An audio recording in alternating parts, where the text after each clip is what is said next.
Good morning students, welcome to all of you. कल last class में हमने बात करी थी मौर्यकालीन कला या मौर्यन पीरियड आर्ट के बारे में कि जो मौर्यन जो शासक थे उनके समय जो आर्ट थी उसके बारे में। तो आज उसी को हम कंटिन्यू करेंगे। हम बात कर रहे थे उस समय बने पिलर्स, स्कल्पचर्स और आर्किटेक्चर के बारे में। और ये सारे उस समय मेन इनको बनाने में यूज़ हुआ था स्टोन।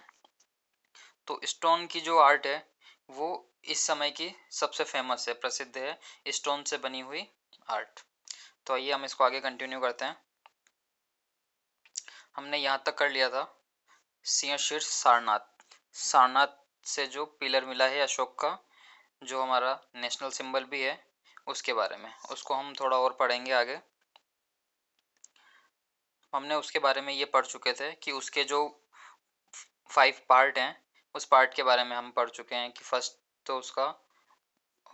पार्ट ये था ऊपर वाला, जहाँ 4 शेर लॉयंस बने हुए हैं जो अपनी पीठ एक दूसरे से जोड़ के बनाए हुए हैं। उसके जो नीचे वाला पोर्शन जहाँ पर ये बने हुए हैं, ये चीज जो राउंड में बनी हुई है, एंड इसके जो नीचे है वो है एक लोटस जो उल्टा बना हुआ है, कमल का फूल। ये 3 इसके मेजर पार्ट हैं और 2 थे इसके, एक बड़ा पूरा पिलर और एक इसके ऊपर का चक्र। तो इस यहाँ तक हमने पढ़ा था। अब हम आइए इसमें आगे बात करते हैं आज।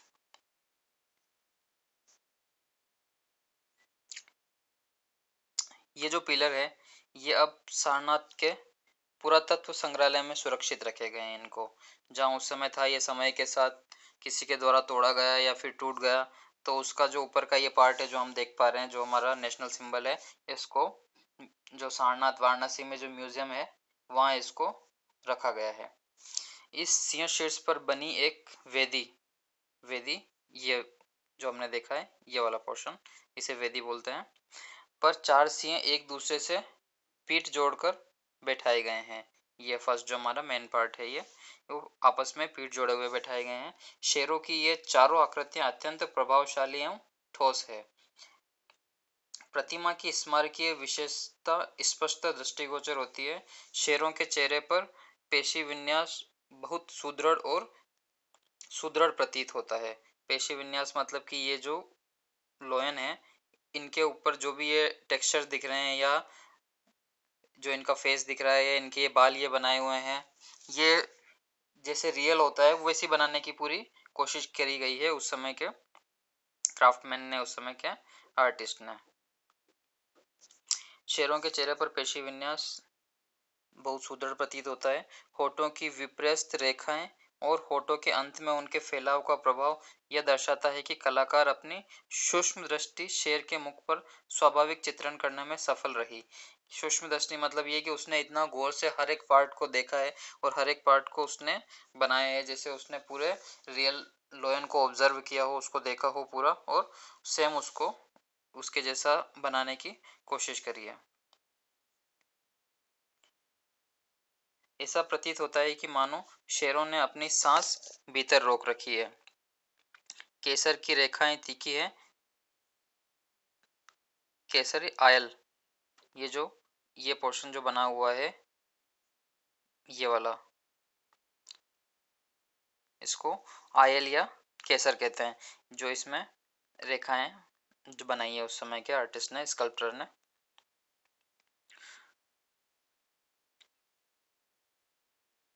प्रतिमा की सतह को अत्यधिक चिकना या पॉलिश किया हुआ बनाया गया है, जो कि मौर्यकालीन मूर्तिकला की एक खास विशेषता है। जैसे हरप्रीत ने कल एक क्वेश्चन भी पूछा था कल की क्लास में कि ये जो उस समय की पॉलिश है वो इतने सालों पुरानी, करीब 2300 2300 साल पुराना, 2300 ईयर का जो समय हो गया, उसके बाद भी ये पॉलिश अभी तक क्यों है, अभी तक खत्म क्यों नहीं हुई। तो ये इस चीज को तो अभी जो पुरातत्ववेत्ता हैं, आर्कियोलॉजिस्ट हैं, वो भी इस चीज को खोज नहीं पाए हैं कि ये अभी तक क्यों है। और ये जो है वो उस समय की पॉलिश है, उस समय की विशेषता है। मौर्यन पीरियड में जितने भी आर्किटेक्चर स्टेचू जो हमें मिलेंगे उन सभी में ये पॉलिश है। तो ये शायद किस प्रकार से उस समय के आर्टिस्ट ने बनाई थी कि ये अभी तक है, बट इसके बारे में अभी ये पता नहीं चला है कि ये उन्होंने किस प्रकार बनाई। शीर्ष फलक पर शेरों के शरीर के भारी बोझ को पैरों की फैली हुई मांसपेशियों के माध्यम से बखूबी दर्शाया गया है। शीर्ष फलक पर एक चक्र बना हुआ है। ये जो चक्र है जो हम तिरंगे में हमारे फ्लैग में भी यहीं से लिया गया है। चक्र बना हुआ है, इसमें चारों दिशाओं में फैले हुए कुल मिलाकर 24 आरे हैं। 24 तीलियां जो इसके बीच में बनी हुई है और प्रत्येक चक्र के साथ सांड, घोड़ा, हाथी और शेर, जैसे ये सांड बना हुआ है, ये घोड़ा और इसके पीछे की अपोजिट साइड में हाथी और शेर की इमेजेस या इनग्रेव करके उनको बनाए गए हैं। चक्र का यह स्वरूप संपूर्ण बौद्ध कला में धर्म चक्र के निरूपण के लिए महत्वपूर्ण बनाया गया है।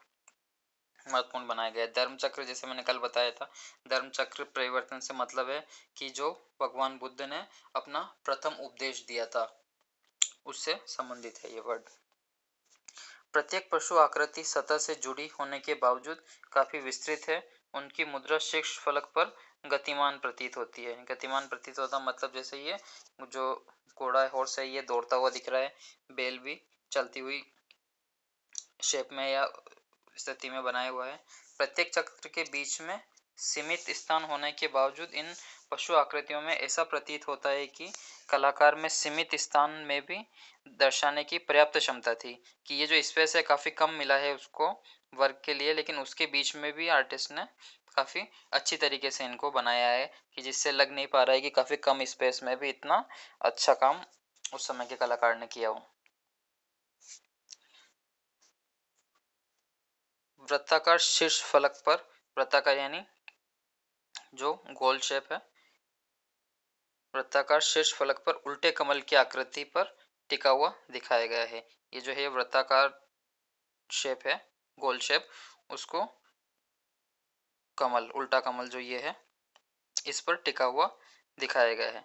कमल पुष्प की प्रत्येक पंखुड़ी को उसकी सघनता को ध्यान में रखते हुए बनाया गया है। जैसे ये लोटस हम देख रहे हैं उल्टा वाला, तो इसकी जो लीफ है सारी वो सब की शेप बराबर है बिल्कुल। जब हम पीछे आगे चारों तरफ से देखेंगे तो कोई भी लीफ ऐसी नहीं है जो कहीं कोई छोटी कोई बड़ी हो। इतना एक्यूरेट पूरा नाप के साथ, मेजरमेंट के साथ उस समय के आर्टिस्ट ने इसको बनाया। कमल पुष्प की प्रत्येक पंखुड़ी को उसकी सघनता को ध्यान में रखते हुए बनाया गया है। पिछले हिस्से में वृत्त तलों को सुंदरता से उकेरा गया है। एक स्तंभ की आकृति होने के कारण यह समझा गया था कि इसे चारों ओर से देखा जाएगा, इसीलिए दृष्टि बिंदुओं की कोई निश्चित सीमाएं नहीं रखी गई हैं।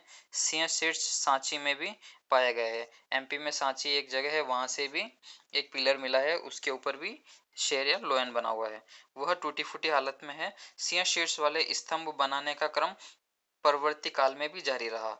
तो सम्राट अशोक हैं मौर्य एम्परर, तो उसके समय के बाद भी काफी समय तक इस प्रकार के पिलर्स बनाने का जो काम था वो जारी रहा। उसके बाद के राजाओं ने भी इसके बारे में आर्ट को इस तरीके से बढ़ावा देने के लिए काफी कार्य किया।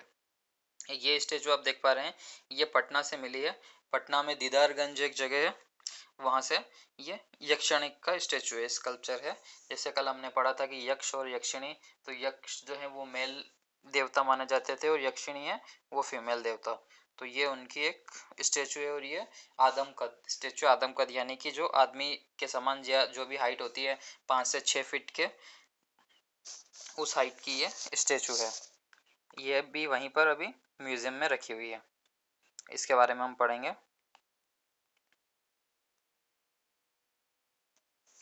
ये स्टेचू हाथ में चामर चोरी पकड़े खड़ी यक्षिणी की जो आदमकद मूर्ति आधुनिक पटना के दीदारगंज से मिली है। ये जो है ये वाला पार्ट ये है चामर, इसे ही चोरी बोला गया है। कि जो हम देखते हैं पुराने उसमें कोई सीरियल्स वगैरह में कि जिसे हवा करने के लिए और उस प्रकार के काम आता है, ये वो इसने हाथ में पकड़ा हुआ है। जो एक आदमकद मूर्ति, आदमकद यानी आदमी के समान कद की, कि जो नॉर्मल पुरुष या महिलाएं होती है करीब 5 से 6 फीट की, उस वैसी हाइट है अभी जो उस समय वहां से मिली है। वह भी मौर्यकालीन मूर्तिकला की परंपरा का एक अच्छा उदाहरण है। यह मूर्ति पटना संग्रहालय में रखी हुई है।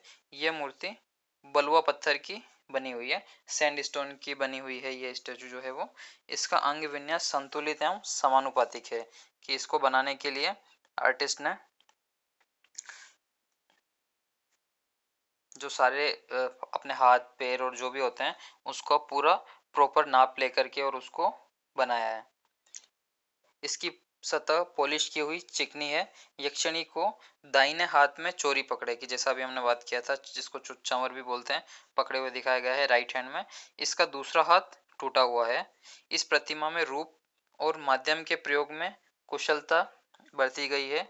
होठ गठिली काया के प्रति मूर्तिकार की संवेदनशीलता स्पष्ट दृष्टिगोचर होती है। चेहरा एवं कपोल गोल गोल एवं मांसल दिखाए गए हैं। कपोल मतलब कि गाल या चिन्ह जो होती है वो, कि जो काफी गोल बनाए गए हैं उसमें, लेकिन गर्दन अपेक्षाकृत छोटी है। यक्षिणी गले में हार पहने हुए है जो पेट तक लटका हुआ है। पेट पर पहनी हुई चुस्त पोशाक के कारण पेट आगे निकला हुआ प्रतीत होता है। अधोवस्त्र यानी कि जो शरीर अपने वेस्ट से नीचे का जो पार्ट है उसमें पहनने के जो कपड़े होते हैं उन्हें अधोवस्त्र बोलते हैं। जो अधोवस्त्र को बड़ी सावधानी से बनाया गया है। टांगों पर पोशाक का हर मोड़ बाहर निकला हुआ दिखाया गया है। कि जैसे हम ये देखते हैं, ये जो कपड़े बनाए गए हैं ये, कि इसमें हर पार्ट है उसको पूरा शेप को अच्छी तरीके से बनाया गया है। आगे पीछे जो सलवटें जो कपड़ों में आती है उसको पूरे पोर्शन को ध्यान में रखते हुए आर्टिस्ट ने काम किया है इसमें।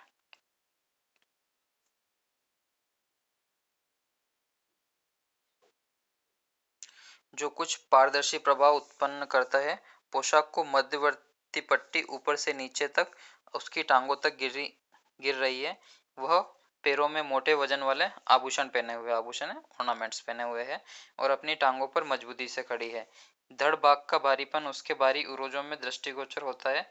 सिर के पीछे केश राशि एक गांठ में बंधी है, कि उसके जो बाल हैं वो ये एक गांठ में उन्होंने बांध रखे हैं। गांठ में नोट की नोट लगा रखी है पीछे की तरफ। पीठ खुली है। पीछे का वस्त्र दोनों टांगों को ढकता है। दाहिने हाथ में पकड़ी हुई चोरी को प्रतिमा की पीठ पर फटी हुई रेखाओं के रूप में दिखाया गया है। ये चंवर चोरी वो है, लाइनिंग से उसको बनाया गया है।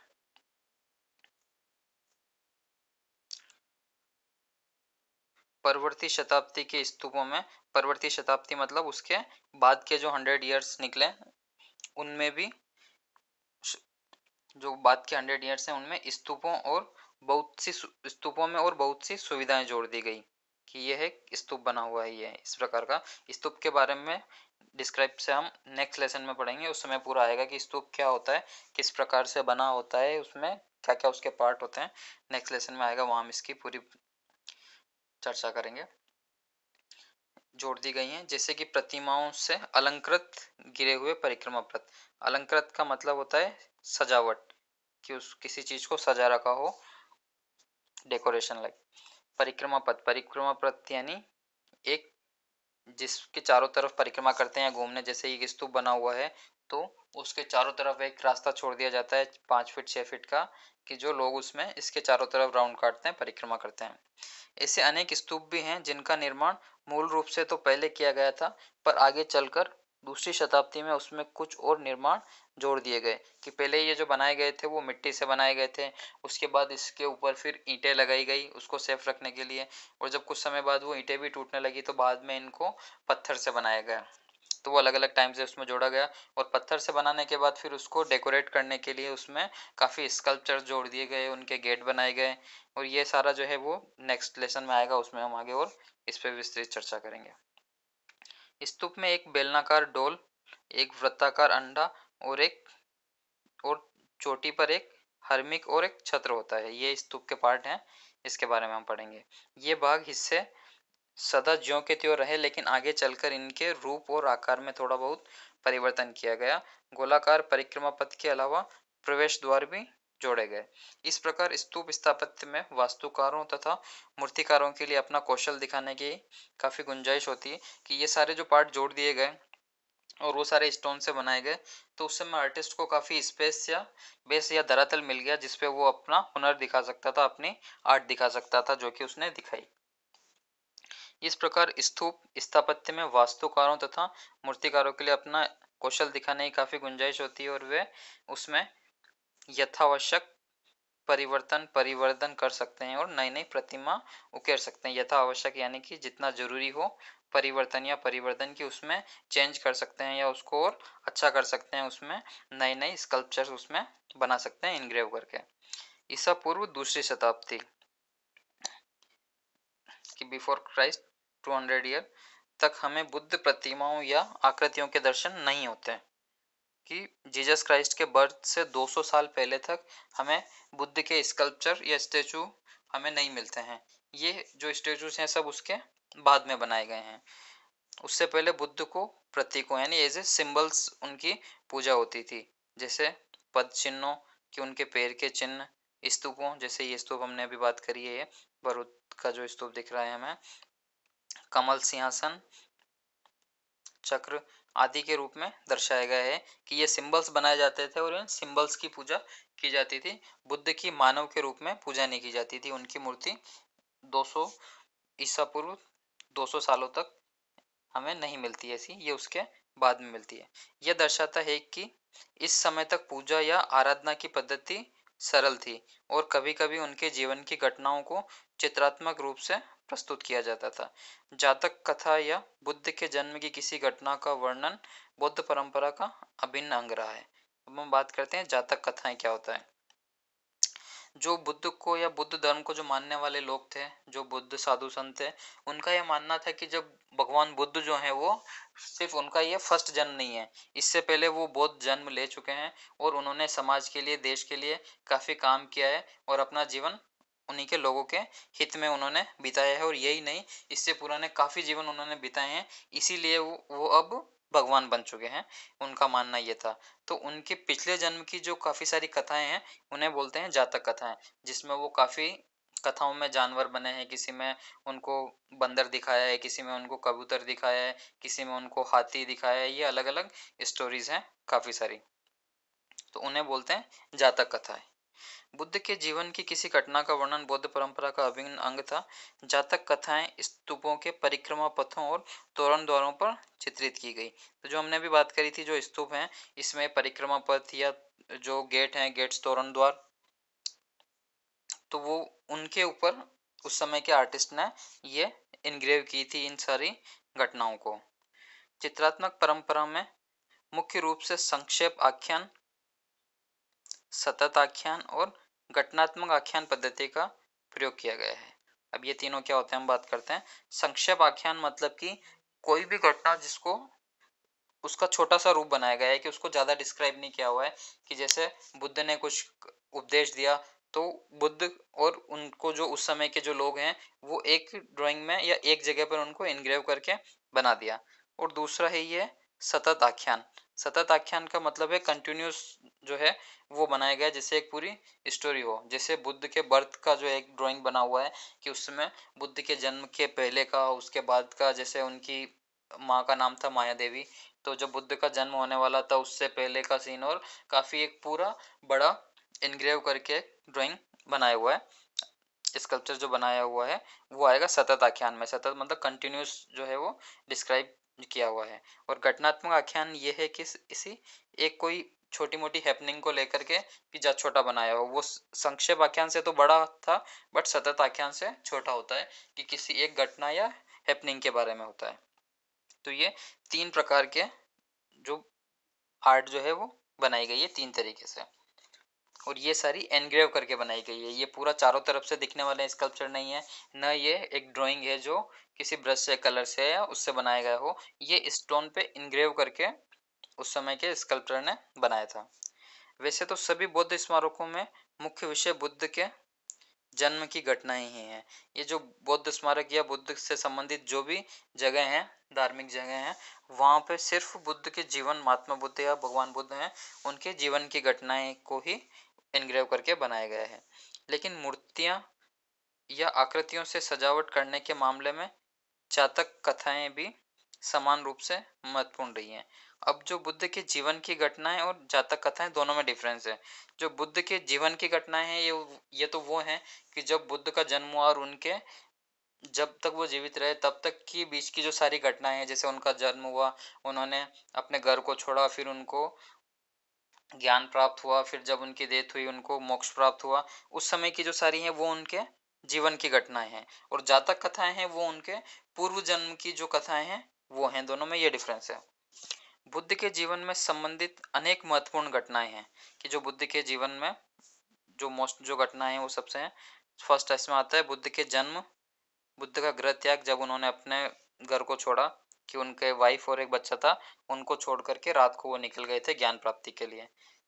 और तीसरी उनकी महत्वपूर्ण घटना है ज्ञान या बुद्धत्व प्राप्ति, जब उनको ज्ञान या बुद्धत्व प्राप्त हुआ था एक पीपल के पेड़ के नीचे, जहां उन्होंने 6 साल तक तपस्या करी थी। चौथी घटना है धर्म चक्र परिवर्तन, जिसमें हमने कल भी बात करी थी, जो सारनाथ में हुआ था, कि ज्ञान प्राप्त होने के बाद जब प्रथम फर्स्ट बार उन्होंने अपने उनको अपने शिष्यों को उपदेश दिया था। और महापरिनिर्वाण, महापरिनिर्वाण से मतलब है जब बुद्ध को मोक्ष प्राप्त हुआ, जन्म चक्र से मुक्ति। ये उनके बुद्ध के जीवन की महत्वपूर्ण घटनाएं हैं, जिनको काफी जगह बनाया गया है इनग्रेव करके। इन घटनाओं को ही अक्सर चित्रित किया गया है। जिन जातक कथाओं का अक्सर अनेक स्थानों पर बार बार चित्रण किया गया है वे मुख्य रूप से है छद्दन जातक, विदुर पंडित जातक, रुरु जातक, शिवी जातक, वेशांतर जातक और शम जातक। तो ये बुद्ध के पुराने जीवन की कथाएं हैं। इसमें छद्दन जातक जो एक कथा है वो एक हाथी की कहानी है जिसके 6 दांत होते हैं, कि वो भगवान बुद्ध के रूप में जन्म लेते हैं। विदुर पंडित जातक ये भी एक ऐसे ही बंदर की कहानी है जिसमें भगवान बुद्ध एक बंदर बने होते हैं। इसी प्रकार से रुरु जातक, शिवी जातक ये भी हैं। शिवी जातक में एक वो कबूतर बनते हैं और राजा को उपदेश देते हैं, इस प्रकार की कुछ कहानी है। तो ये उनके पूर्व जन्म की कहानियां हैं जो जातक कथाओं में है। तो हमारा ये लेसन तो खत्म हो गया। अब हम इसमें इसके क्वेश्चन आंसर की बात कर लेते हैं कि हमें क्वेश्चन आंसर क्या करना है। क्वेश्चन आंसर जो इससे पहले वाला पार्ट जो लेसन था हमारा, उसकी भी हमने चर्चा नहीं करी थी, वो भी हम अभी देख लेंगे। तो ये है, इसका फर्स्ट क्वेश्चन है, क्या आप यह सोचते हैं कि भारत में प्रतिमाएं या मूर्तियां बनाने की कला मौर्य काल में ही शुरू हो गई थी? इस संबंध में आपके क्या विचार हैं? कि जैसे अभी हमने पढ़ा था कि पहले, इससे पहले स्टेचूज नहीं बनती थी ज़्यादा, तो ये उस समय ही स्टार्ट हुई है। तो उसके बारे में आपको लिखना है कि आपका क्या सोचना है कि ये उस समय से ही स्टार्ट हुई है। एज ए एग्जाम्पल देने हैं कि कौन सी स्टेचूज उस समय बनी, कौन सी उसके बाद में बनी। सेकंड क्वेश्चन है, स्तूप का क्या महत्व था? स्तूप वास्तुकला का विकास कैसे हुआ? स्तूप का महत्व यानी कि हमें स्तूप के बारे में बताना है कि स्तूप उनके लिए, बौद्ध जो साधु संत थे उनके लिए उसका क्या महत्व था, क्यों स्पेशल था, कि वो उस पे वो उनके लिए पूजा का एक स्थान था। वो उस और उन जो स्तूप होता उसके नीचे बुद्ध की अस्थियां रखी होती थी और उसके ऊपर स्तूप बना होता था। तो वो उसको जो है उसका धार्मिक महत्व है, और बौद्ध जो संत हैं वो वहाँ उनकी पूजा का स्थल है। और स्तूप वास्तुकला का विकास कैसे हुआ, कि जैसे कि हमने अभी पढ़ा था कि पहले सिर्फ एक वो मिट्टी का स्तूप बनता था, फिर जब वो उसको थोड़ा सा संरक्षित करने के लिए या उसको मजबूती प्रदान करने के लिए स्तूप फिर ईंटों से बनाए जाने लगे, या काफ़ी स्तूप ऐसे थे जो पहले मिट्टी से बने, फिर उनको ईंटों से बनाया गया, फिर बाद में उनको पत्थर से बनाया, फिर उस उनमें उनको डिज़ाइन या डेकोरेट करने के लिए फिर उनके गेट बनाए गए, फिर उन गेट के ऊपर फिर जो भगवान बुद्ध से जीवन की जो कथाएं हैं वो उनको इनग्रेव करके बनाया जाने लगा, या पुरानी जो जातक कथाएं उनको बनाया जाने लगा। तो ये जो पूरा क्रम था कंटिन्यूस कि वो कैसे स्तूप बने, वो इस क्वेश्चन में हमें लिखना है। थर्ड क्वेश्चन है, बुद्ध के जीवन की वे 4 घटनाएं कौन सी थी जिन्हें बौद्ध कला के भिन्न भिन्न रूपों में चित्रित किया गया? ये घटनाएं किस बात का प्रतीक थी? तो ये जो हमने जातक कथाओं से पहले जो बुद्ध की घटनाएं पढ़ी हैं कि उन्होंने जो बुद्ध का जन्म, गृह त्याग, जो उन्होंने घर छोड़ा था, उनको ज्ञान प्राप्त हुआ था, या धर्म चक्र परिवर्तन जब उन्होंने ज्ञान प्राप्ति के बाद पहला उपदेश दिया था, और महापरिनिर्वाण की जब उनकी डेथ हुई या मोक्ष प्राप्त हुआ, कि जन्म चक्र से मुक्ति। तो ये जो मेन घटनाएं हैं इन घटनाओं के बारे में लिखना है। ये 4 घटनाएं ये हैं जो बौद्ध कला के भिन्न रूपों में चित्रित किया गया है।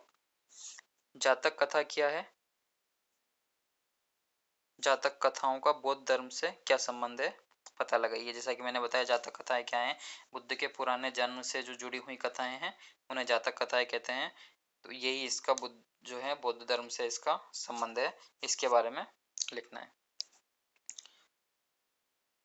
अब हम इसका इंग्लिश वाला पोर्शन, वो भी क्वेश्चन से सेम ही होंगे, उसको देख लेते हैं एक बार। नहीं, वो इस अभी फाइल में अवेलेबल नहीं है वो, तो हम इससे सिंधु घाटी के जो क्वेश्चन है उनकी बात कर लेते हैं, और वो सेम ही है, सिर्फ उसमें वो इंग्लिश में है, उसमें चेंजेस नहीं है, तो उसकी हम बाद में बात कर लेंगे।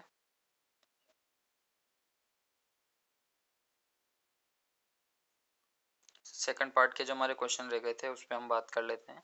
ये है, सिंधु सभ्यता के लोग कला प्रेमी थे, इस कथन को न्यायोचित ठहराएं। न्यायोचित का मतलब है कि आप कैसे एग्री करते हैं कि सिंधु सभ्यता के जो लोग थे वो आर्ट लवर थे। तो ज़रूर थे, क्योंकि हम जब आर्ट के बारे में पढ़ रहे हैं और उस समय आर्ट अवेलेबल थी, इसीलिए। तो इस क्वेश्चन के आंसर में हमें उस समय की आर्ट के बारे में लिखना है, और लोग जो आर्ट लवर थे वो क्या क्या करते थे, वो आर्ट का कहाँ कहाँ यूज़ करते थे, उनके जो ऑर्नामेंट्स ज्वेलरी जो बनाते थे वो लोग स्टोन से और उन चीज़ों से, और जो उन्होंने स्कल्पचर बनाए हैं उनका, और उसके बारे में इस क्वेश्चन में लिखना है, और कि भाई हम एग्री करते हैं कि ये जो लोग थे वो आर्ट लवर थे, कला प्रेमी थे।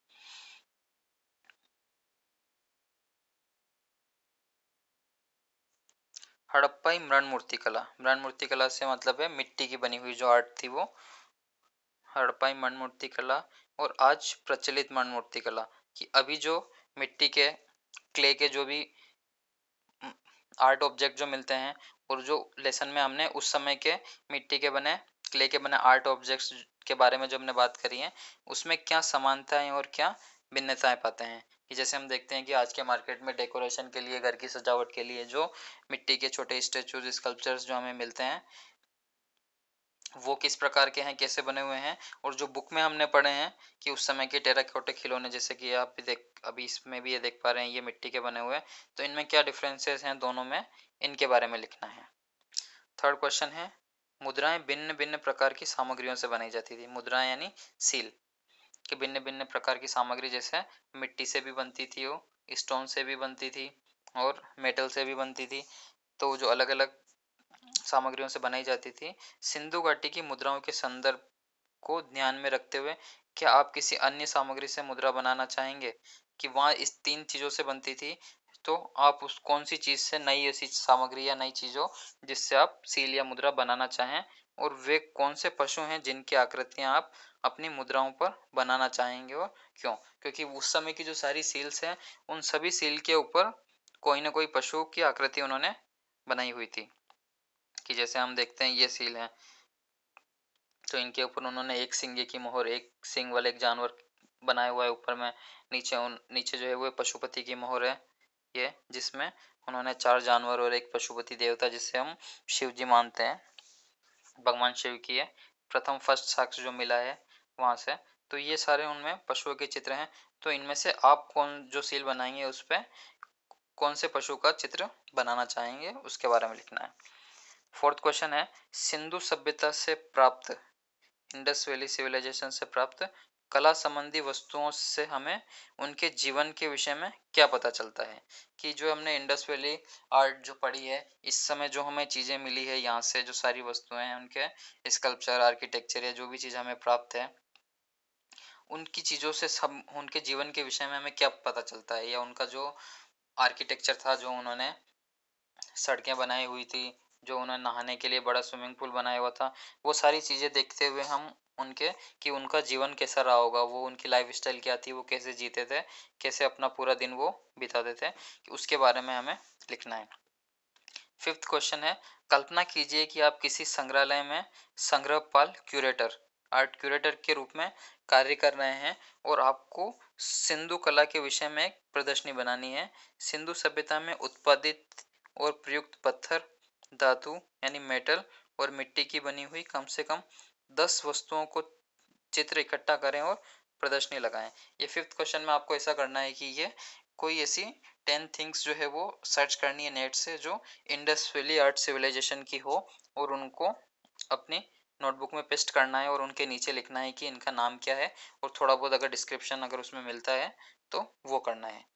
जो बुक में है वो तो है ही, और बुक के अलावा अगर कोई हमें मिलता है तो वो ज़्यादा अच्छा रहेगा। कि जो बुक में है वो तो सभी को पता है, उसके अलावा नेट से अगर किसी को कोई उस समय की आर्ट की और कुछ इनके अलावा और कोई चीज़ मिले, तो उनके प्रिंट निकालना है और वो नोटबुक में पेस्ट करना है, और कुछ थोड़ा डिस्क्रिप्शन देना है।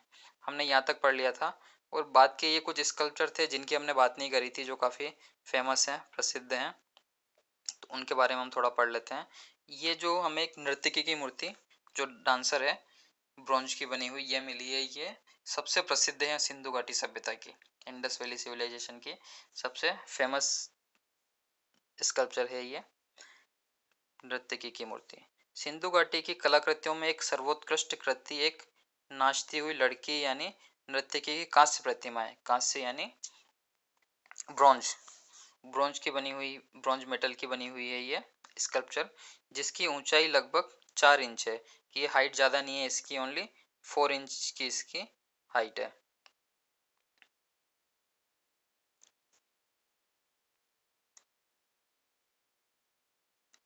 यह मूर्ति तत्कालीन डलाई कला का एक उत्तम नमूना है। तत्कालीन यानी कि उस समय की, और डलाई कला यानी मेटल कास्टिंग। जैसे हमने ये लेसन पढ़ा था उस समय बात करी थी कि कैसे मेटल को काफ़ी ज़्यादा आग में, बहुत हाई टेम्परेचर पर मेटल को पिघला करके और उसको एक सांचे में डाल करके बनाया जाता था, तो उसको डलाई कला बोलते हैं, मेटल कास्टिंग या डलाई कला, कि उसका एक बहुत अच्छा एग्जाम्पल है ये।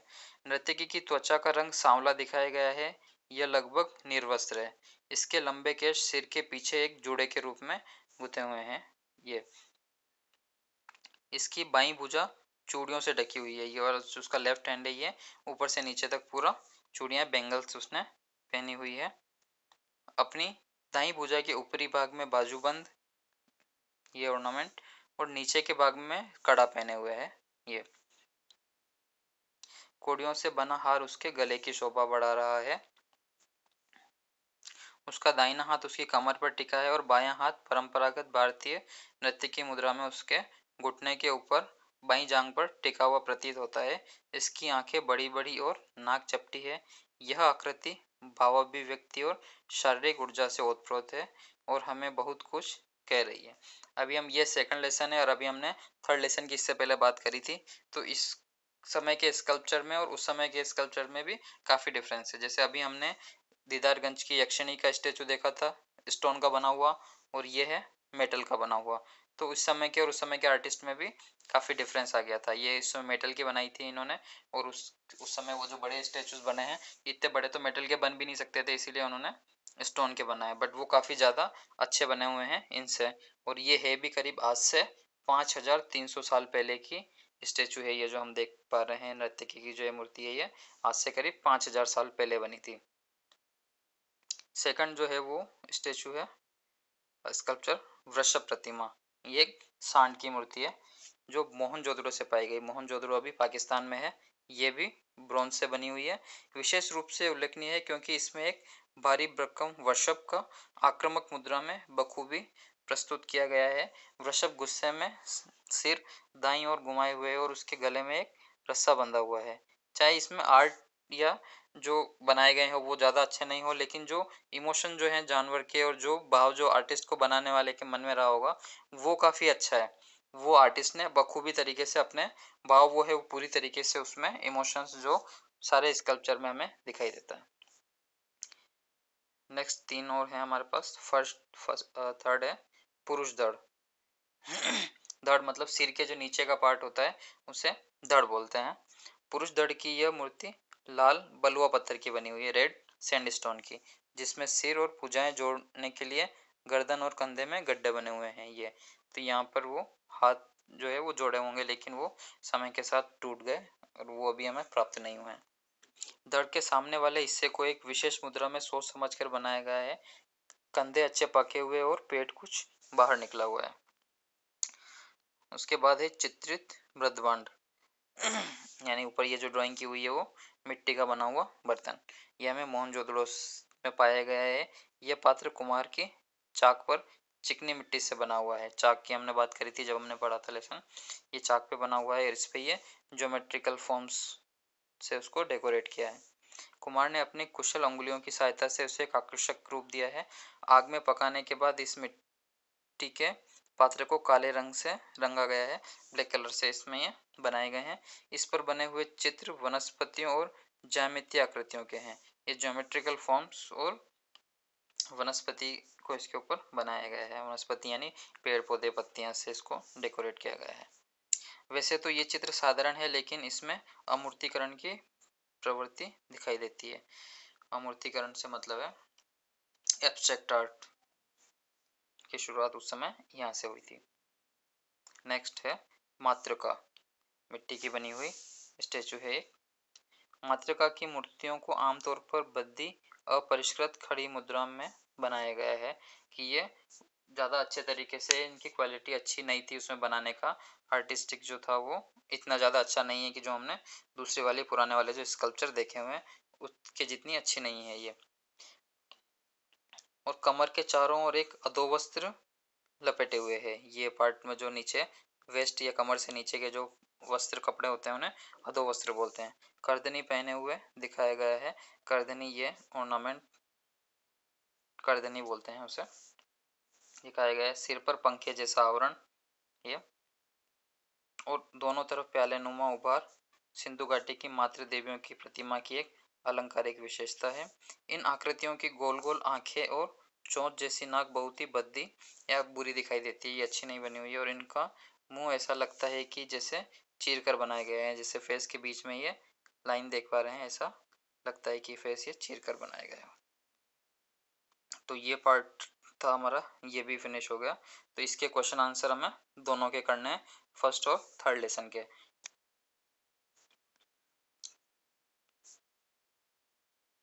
सॉरी सेकंड और थर्ड लेसन के। तो इस बार सभी लोग अपना नोटबुक में कंप्लीट कर लें, और नोटबुक फिर ये मैं एक डेट बताऊंगा, उस समय सभी को स्कूल में आकर के सबमिट करना है उसके चेक करने के लिए। तो सभी अपना काम तीनों लेसन का है वो जल्दी से कंप्लीट कर लें, फर्स्ट सेकंड और थर्ड लेसन का। उसके बाद फिर एक डेट बता दी जाएगी सभी को 2-3 दिन बाद। तो सभी लोग अपनी नोटबुक ला करके स्कूल में सबमिट कर दें, और चेक करने के बाद वो मैं सभी को रिटर्न करूँगा। Thank you.